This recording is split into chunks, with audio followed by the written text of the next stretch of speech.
everyone. I am Karthik, Assistant Professor of Mathematics, SNS College of Engineering. In this lecture video, I will explain about complex analysis.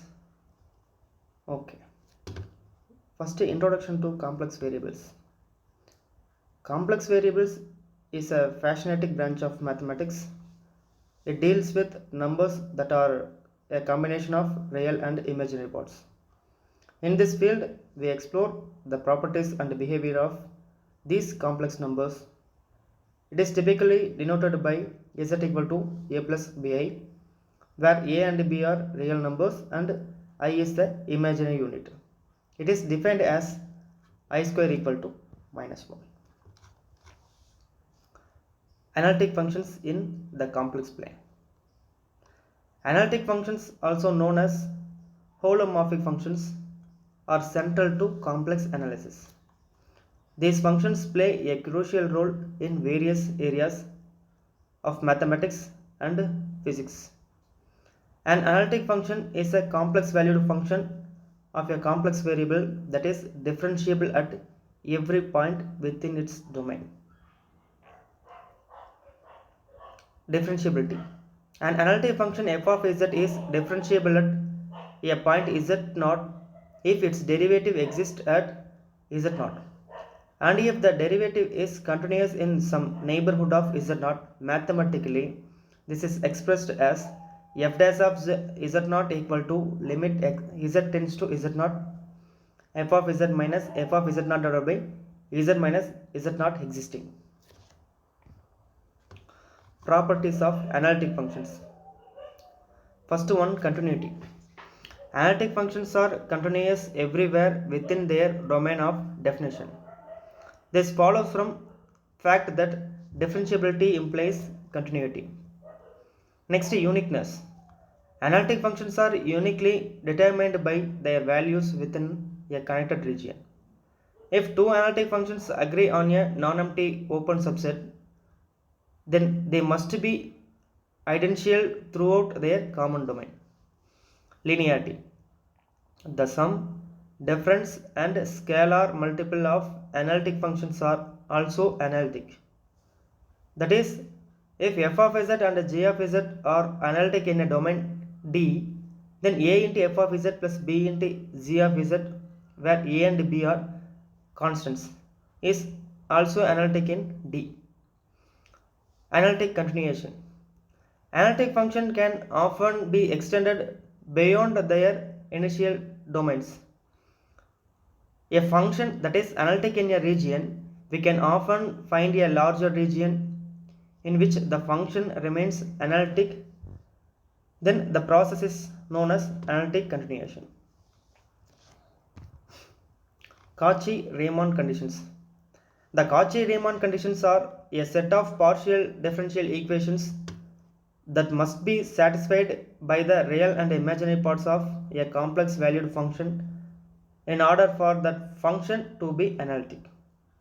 Let's denote a complex valued function f of z equal to u of x comma y plus I into v of x comma y, where u of x comma y is real part and v of x comma y is imaginary part. Then the Cauchy-Riemann conditions are: first condition, differentiation of u with respect to x equal to differentiation of v with respect to y is equal. This means that the rate of change of the real part with respect to x must be equal to the rate of change of the imaginary part with respect to y. Second condition, it means that the rate of change of the real part with respect to y must be equal to the negative rate of change of the imaginary part with respect to x. That is, dou u by dou y equal to minus dou v by dou x. Constructing analytic function. Constructing analytic functions involves using known analytic functions and operations that preserve analytically to create new ones. First, basic functions. Then sum and product. Analytic functions are closed under addition and multiplication. If f of z and g of z is analytic functions in some domain, then f of z plus g of z and f of z dot g of z are also analytic in the domain. Composition. If f of z is an analytic function and g of z also analytic in the range of f of z, then f of g of z is also analytic. Integration and differentiation. If f of z and f dash of z is analytic in the domain, then f of z and its antiderivative, if capital F of z is also analytic in the domain. Series representation. F of z equal to summation n equal to 0 to infinite f power n of z naught divided by n factorial into z minus z naught whole power n. Conformal mappings. Conformal mappings preserves angles locally. If f of z is analytic and its derivative is never 0 in some domain, then f of z defines as a conformal mapping.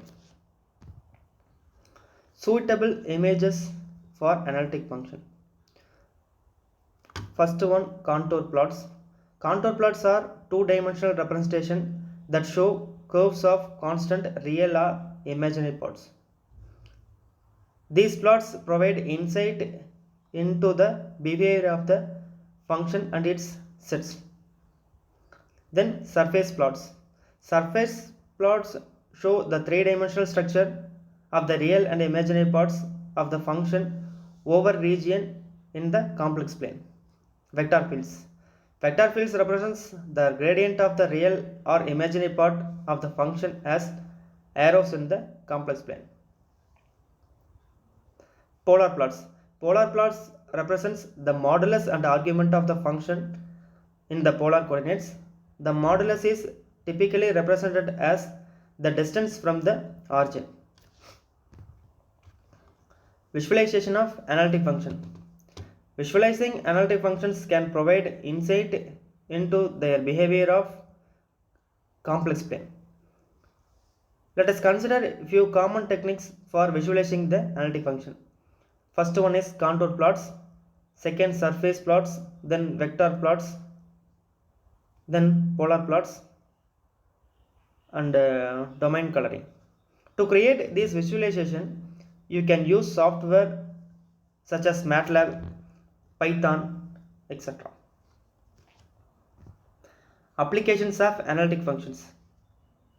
Analytic functions find numerous applications across various fields due to their rich mathematical properties and practical utility. Physics. Analytic functions play a crucial role in theoretical physics, particularly in the study of electromagnetism and quantum mechanics. In electromagnetism, solutions to Maxwell's equations often involve complex functions, then wave functions and the solution of Schrödinger equation. In engineering, analytic functions are widely used in engineering disciplines such as control theory, signal processing, and communication systems.